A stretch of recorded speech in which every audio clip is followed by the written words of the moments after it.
Hello friends, नमस्कार। कैसे हैं आप सब? आप सभी का शिक्षा संसार चैनल पे हार्दिक स्वागत है। उम्मीद करते हैं कि आप सब अपनी तैयारी खूब अच्छे से कर रहे होंगे। सबसे बड़ी बात यह है कि हमारे भाई बहनों को बहुत ज़्यादा उम्मीद थी कि मैं कुछ यूपी टेट के बारे में लेकर आऊँ।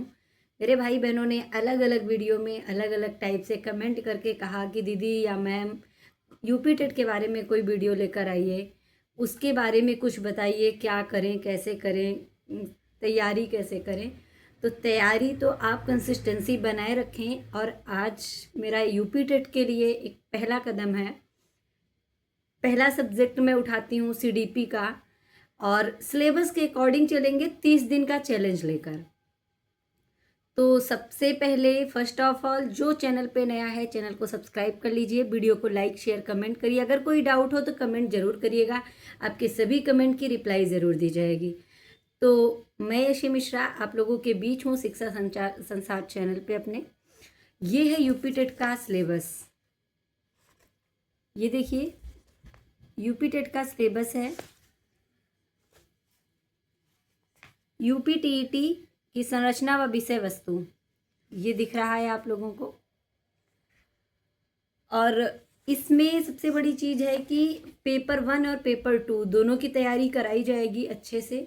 और सबसे बड़ी चीज़ है कि पेपर 1 के लिए हमारे 5 पार्ट हैं, 5 भाग हैं। जो मेन मुद्दा होता है 5 पार्ट में, सबसे पहले सीडीपी आती है हमारी 30 नंबर की। 5 पार्ट हैं, 30-30 नंबर के सभी पार्ट हैं। 150 क्वेश्चन का, 150 नंबर का, जिसमें कोई नेगेटिव मार्किंग नहीं है। सबसे पहले हमारा सीडीपी आता है 30 नंबर का, जो एमसीक्यू फॉर्म में आएगा। पेपर ऑब्जेक्टिव रहेगा, क्वेश्चन ऑब्जेक्टिव रहेगा, लेकिन अथेंटिक होता है। यूपी टेट का पेपर अथेंटिक बेस पे होता है। तो सेकेंड आता है हमारा भाषा। भाषा हिंदी, जो कि अनिवार्य है सभी के लिए, सभी स्टूडेंट के लिए अनिवार्य होता है। फिर हमारी तीसरा आता है हमारा द्वितीय भाषा, लैंग्वेज, जिसमें हम इंग्लिश, संस्कृत, उर्दू 3 में किसी एक का चुनाव कर सकते हैं। जो हमारे लिए सुटेबल हो, जो सब्जेक्ट हमें अच्छे से आता हो, उसे हम चुन सकते हैं। फिर चौथा होता है गणित, वो भी अनिवार्य विषय है सभी के लिए फर्स्ट पेपर में। और 5वां सब्जेक्ट है पर्यावरण अध्ययन, वो भी अनिवार्य है। ये 5 पेपर 3-3 मिनट 30-30 नंबर के करके 150 क्वेश्चन का पेपर है और 150 नंबर का ही है। तो ये है हमारा सिलेबस, यूपी टेट का सिलेबस है। और इसी के अकॉर्डिंग हम स्टार्ट कर रहे हैं पहला पार्ट, पहला भाग सीडीपी यानी बाल विकास एवं शिक्षण विधियाँ, शिक्षा एवं मनोविज्ञान यानी एजुकेशन एंड साइकोलॉजी। तो हम स्टार्ट करते हैं सीडीपी को। सीडीपी आप ऐसा मानिए, सीडीपी को हम इंग्लिश में, सीडीपी को अंग्रेजी में हम, सीडीपी जो है हमारा मनोविज्ञान विषय है, जिसे अंग्रेजी में हम साइकोलॉजी कहते हैं। साइकोलॉजी एक ग्रीक शब्द है जो साइको प्लस लोगोस से बना होता है। साइको यानी आत्मा, लोगोस यानी ज्ञान, यानी मस्तिष्क, मन और व्यवहार का वैज्ञानिक अध्ययन ही हमारा मनोविज्ञान है। मस्तिष्क, मन और व्यवहार का वैज्ञानिक अध्ययन ही हमारा मनोविज्ञान है। दूसरी पॉइंट पर हम इसे समझेंगे मनोविज्ञान को वैज्ञानिकों के कथानुसार। मनोविज्ञान शिक्षा का सबसे बुनियादी विज्ञान होता है। मनोविज्ञान शिक्षा का सबसे बुनियादी विज्ञान होता है। ये किसने कहा है? तो हमारे स्किनर महोदय ने, मनोवैज्ञानिक स्किनर महोदय ने कहा है। फिर आता है कि मनोविज्ञान व्यवहार का अध्ययन है। ये परिभाषाएं हैं, यूपी टेट में एग्जैक्ट पूछ लिया जाता है। आप लोग ध्यान से सुनिएगा। मतलब है कि आपसे परिभाषा पूछी जाएगी, मनोविज्ञान व्यवहार का अध्ययन है, यह किस मनोवैज्ञानिक ने कहा है। तो आप लोगों को बिल्कुल इधर उधर नहीं सोचना है और उसका फटाक से आंसर मारना है। क्या? मनोविज्ञान व्यवहार का अध्ययन यार वाटसन महोदय ने कहा है। ऐसे क्वेश्चन सॉल्व करना है। यानी अगर हम सिलेबस के अकॉर्डिंग चलते हैं, अगर हम सिलेबस के अकॉर्डिंग चलते हैं तो आप लोग बिल्कुल डाउट नहीं करिएगा। सिलेबस के अकॉर्डिंग का मतलब है हम पढ़ा रहे शिक्षा एवं मनोविज्ञान लेके चल रहे हैं, और हमारा है बाल विकास एवं शिक्षण विधियाँ, जिसमें है बाल विकास का अर्थ। तो बाल विकास का अर्थ, आवश्यकता तथा क्षेत्र, बाल विकास की अवस्थाएं, ये सारी चीज़ें हम लेके चलेंगे, सारी चीज़ें लेकर चलेंगे स्टेप बाय स्टेप हमारे सिलेबस के अकॉर्डिंग। फिर आता है शैक्षिक मनोविज्ञान यानी एजुकेशनल साइकोलॉजी। ये टॉपिक ना अधिकतर अध्यापक संबंधी यानी शिक्षक संबंधी सभी प्रतियोगी परीक्षाओं में आते हैं, जो टॉपिक मैं लेके चल रही हूँ। अगर आप लोग थोड़ा सा भी मिस किए, अगर वीडियो थोड़ा सा मिस किए तो आप चूक जाएंगे, और मुझे अपने उन भाई बहनों तक ये वीडियो पहुँचाना है जो बेसब्री से इंतज़ार कर रहे हैं कि मैम कुछ लेकर आइए यूपी टेट के लिए।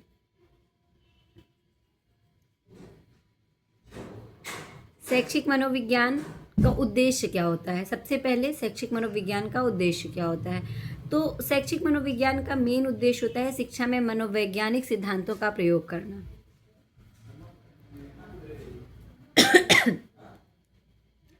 शिक्षा में मनोवैज्ञानिक सिद्धांतों का प्रयोग करना शैक्षिक मनोविज्ञान का उद्देश्य होता है। फिर इसका महत्व क्या होता है, यानी शैक्षिक मनोविज्ञान का महत्व क्या होता है? तो शिक्षक की कक्षा दक्षता, यानी एक शिक्षक कक्षा में क्या पढ़ा रहा है वो विद्यार्थी की समझ को बढ़ावा देना होता है। यानी विद्यार्थी की समझ आ रहा है, नहीं आ रहा है, उसकी समझ क्या है, उसकी मानसिक दक्षता क्या है, इस चीज़ को ध्यान में रखते हुए ही अध्यापक को शिक्षण पद्धति को अपनाना पड़ेगा। यानी बाल केंद्र शिक्षा लेकर चलना है हमें। शिक्षक केंद्रित कुछ नहीं है यहाँ पे, बाल मनोविज्ञान है ये, सब छात्र केंद्रित होता है यहाँ पे। फिर आता है हमारा शैक्षिक मनोविज्ञान की मुख्य अवधारणाएं। अवधारणाएं क्या है? मुख्य अवधारणाएं 4 है। क्या है? अधिगमकर्ता केंद्रित होती है, विकास की समझ पर होता है, व्यक्तिगत भिन्नता के आधार पर होता है, मानसिक स्वास्थ्य के आधार पर होता है। यानी शैक्षिक मनोविज्ञान की मुख्य अवधारणाएं 4 प्रकार की होती हैं। पहला अधिगमकर्ता केंद्रित होती है, दूसरा विकास की समझ पर निर्भर करता है, तीसरा व्यक्तिगत भिन्नता के आधार पर, चौथा मानसिक स्वास्थ्य के ऊपर होता है, मानसिक स्वास्थ्य के आधार पर होता है। फिर आता है शिक्षा में मनोवैज्ञानिक सिद्धांतों का अनुप्रयोग क्या है? तो शिक्षा में मनोवैज्ञानिक अनुप्रयोग अलग अलग क्षेत्रों में, मतलब कई अलग अलग क्षेत्रों में अलग अलग अनुप्रयोग किए गए हैं। जैसे कि पहला आता है पाठ्यक्रम विकास। पाठ्यक्रम विकास का मतलब है कि आयु और रुचियों के अनुसार पाठ्यवस्तु होनी चाहिए।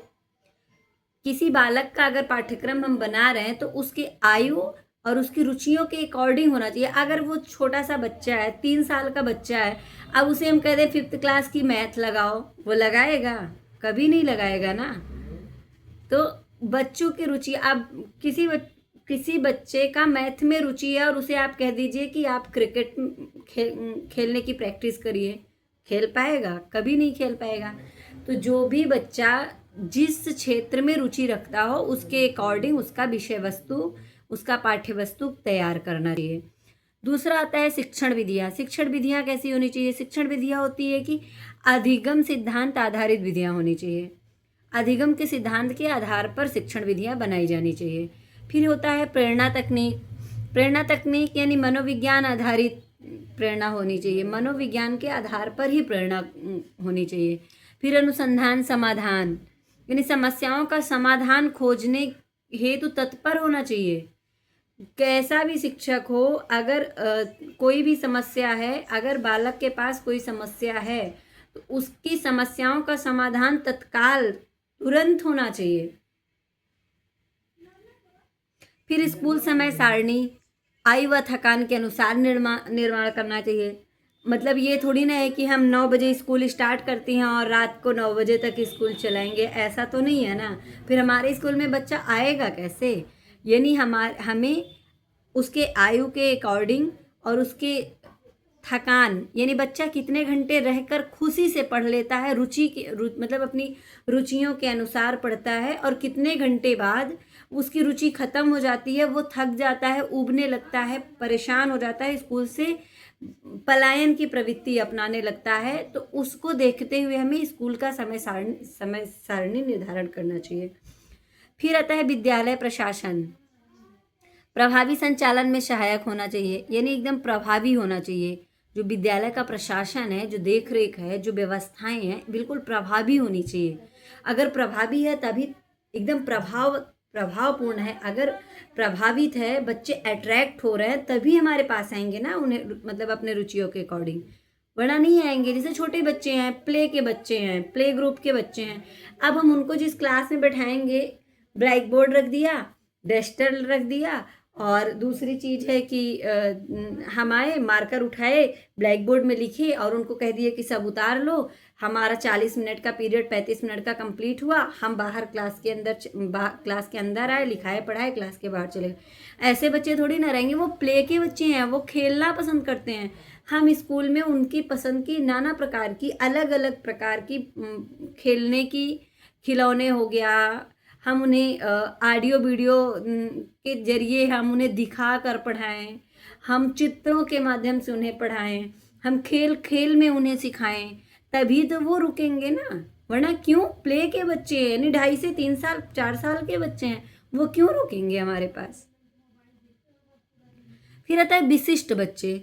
विशिष्ट बच्चे यानी विशेष आवश्यकता वाले विद्यार्थी की समझ कैसी है, अनुशासन कैसा होना चाहिए, व्यवहार प्रबंधन में मनोविज्ञान का प्रयोग होना चाहिए। व्यवहार कुछ भी हो, उसमें मनोविज्ञान का प्रयोग होना चाहिए। मूल्यांकन, प्रभावी मूल्यांकन तकनीकों का प्रयोग जरूर करना चाहिए। हमें मूल्यांकन प्रभावी तरीके से करना चाहिए। यानी बच्चा अगर अच्छा लिखा है तो उसको हमें मतलब प्रशंसा करनी चाहिए और प्रोत्साहित करना चाहिए, उसे अन्य बच्चों से थोड़ा सा ताली बजवा देना चाहिए, उसे मतलब ऐसा प्रतीत हो कि वो बहुत अच्छा किया है, वो प्रभावित हो, अपने ही कामों से प्रभावित होकर और अच्छा करने की कोशिश करे।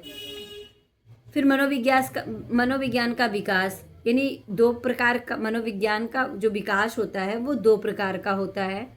पूर्व वैज्ञानिक काल और वैज्ञानिक काल 2 प्रकार का होता है।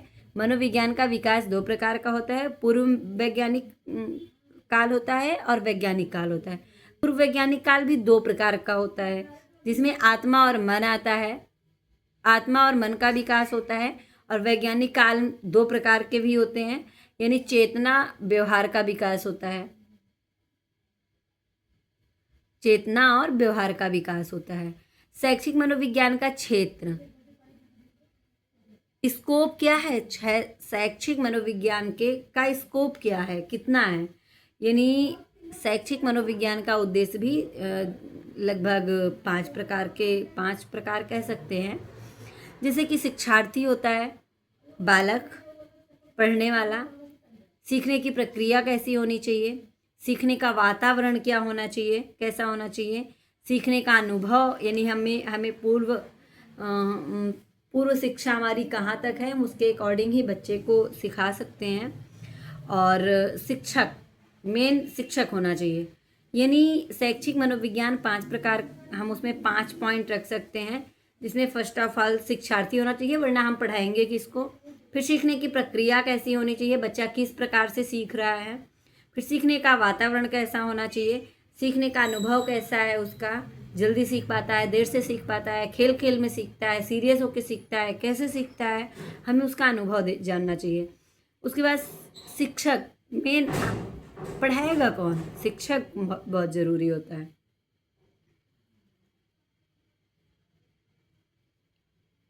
आप लोगों को समझ में आ रहा है या नहीं आ रहा है। आज मैंने जितना पढ़ाया इसका MCQ फॉर्म भी लेकर आएंगे, यानी ऑब्जेक्टिव क्वेश्चन भी एक क्लास के साथ दूसरे दिन दूसरी क्लास जो CDP की होगी उसमें प्रैक्टिस सेट होगा, प्रैक्टिस पेपर का, प्रीवियस ईयर क्वेश्चंस का।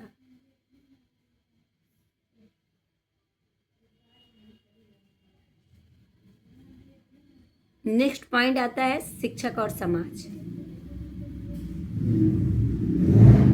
शिक्षक और समाज यानी एजुकेशन एंड सोसाइटी। शिक्षा दौरा, शिक्षा दौरा 3 प्रकार का होता है, एजुकेशन एंड सोसाइटी। 3 प्रकार में समाजोपयोगी नागरिकों का निर्माण, सामाजिक मूल्यों का प्रसार होता है, सामाजिक सुधार व परिवर्तन लाना होता है।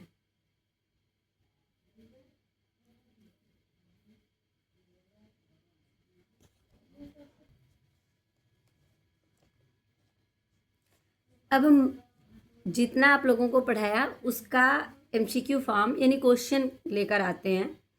पहला क्वेश्चन है, विकासात्मक बाल मनोविज्ञान का जनक किसे माना जाता है? आप लोग आंसर रिप्लाई कीजिए। विकासात्मक बाल मनोविज्ञान का जनक किसे माना जाता है?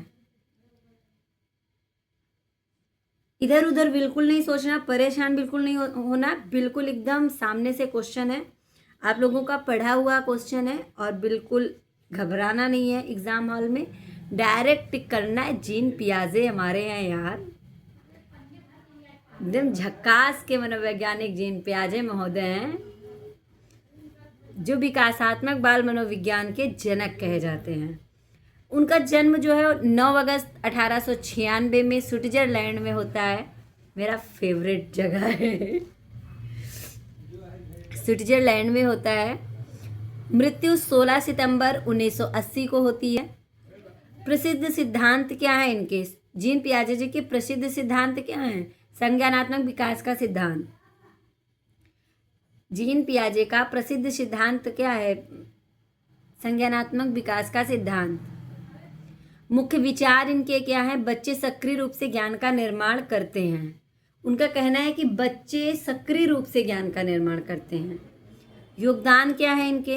बाल विकास के 4 चरणों का वर्णन किया है इन्होंने। बाल विकास के 4 चरणों का वर्णन किया है जीन पियाजे महोदय ने। वो चरण कौन से हैं? पहला, संवेदी गामक अवस्था, संवेदी गति अवस्था, जो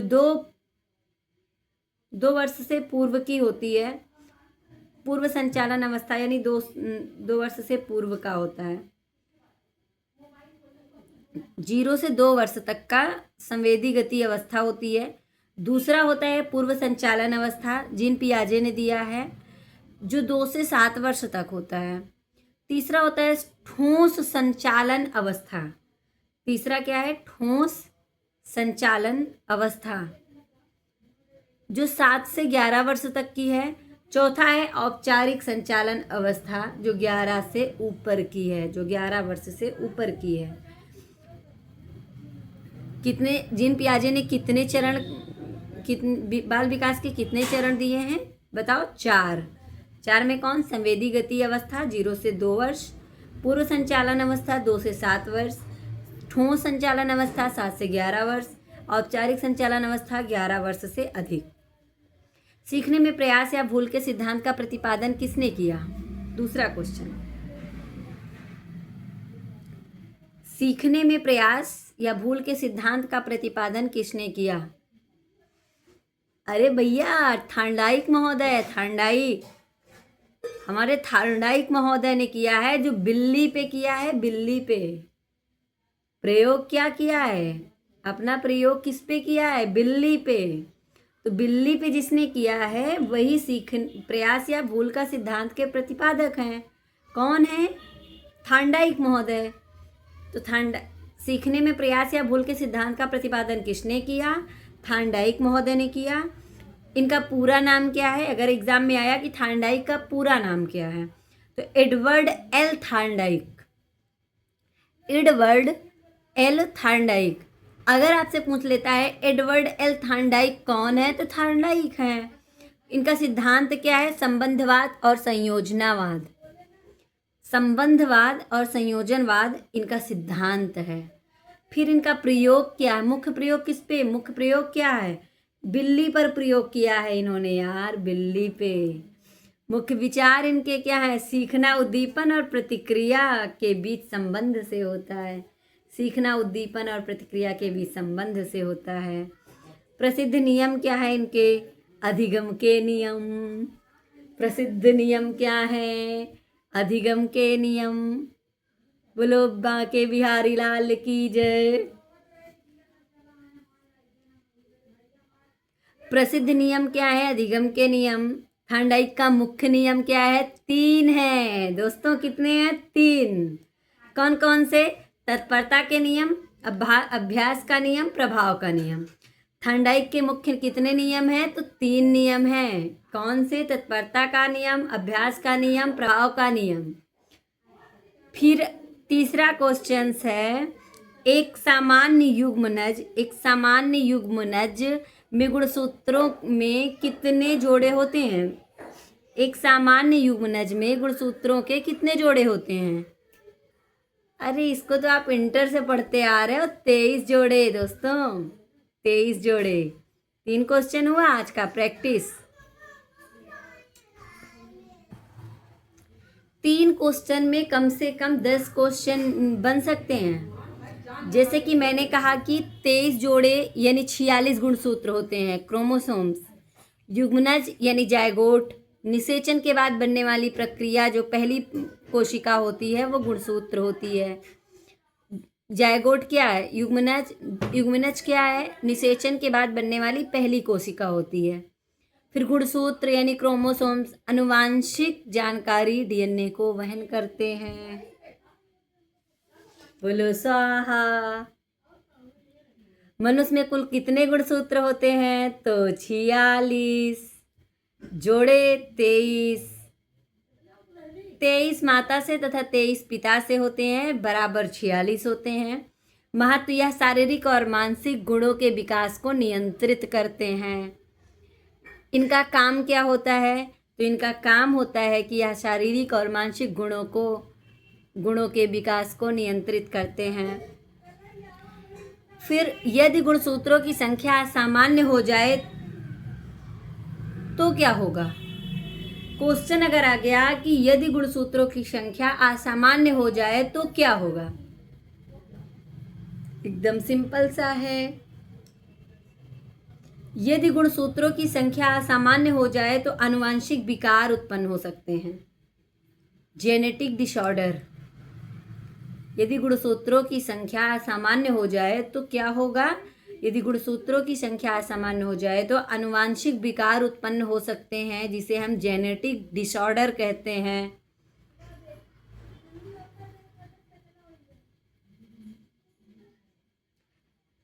तो प्लीज़ वीडियो को पूरा देखिए।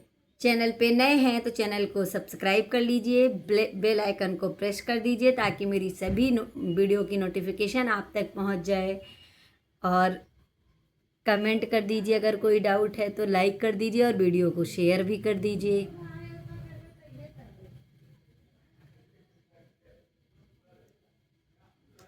आज का वीडियो बस यहीं तक है। कल फिर मिलेंगे नेक्स्ट टॉपिक से। कल का टॉपिक होगा क्रिया प्रसूत अनुबंधन, यानी स्किनर महोदय को लेकर आएंगे हम विस्तार में, विस्तृत में। 30 दिन का चैलेंज लेकर चल रहे हैं, सिर्फ 30 दिन का चैलेंज लेके चल रहे हैं और 30 दिन में पूरा कवर करेंगे।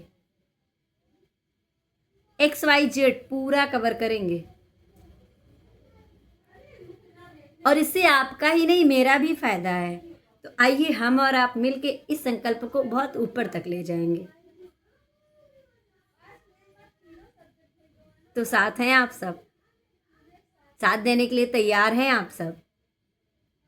तो सब्सक्राइब करिए इसी नाम पे और फिर सपोर्ट करिए ताकि लाइव सेशन भी स्टार्ट हो सके। धन्यवाद। आज की क्लास बस यहीं तक। फिर मिलेंगे नेक्स्ट क्लास में। दूसरी क्लास होगी EVS पर, यानी पर्यावरणीय अध्ययन पर। तब तक के लिए नमस्कार और अपनी खूब अच्छे से तैयारी करिए, प्रैक्टिस करिए, प्रीवियस पेपर सॉल्व करते रहिए। अगर कहीं प्रॉब्लम आती है तो आप कमेंट के माध्यम से पूछ सकते हैं। धन्यवाद।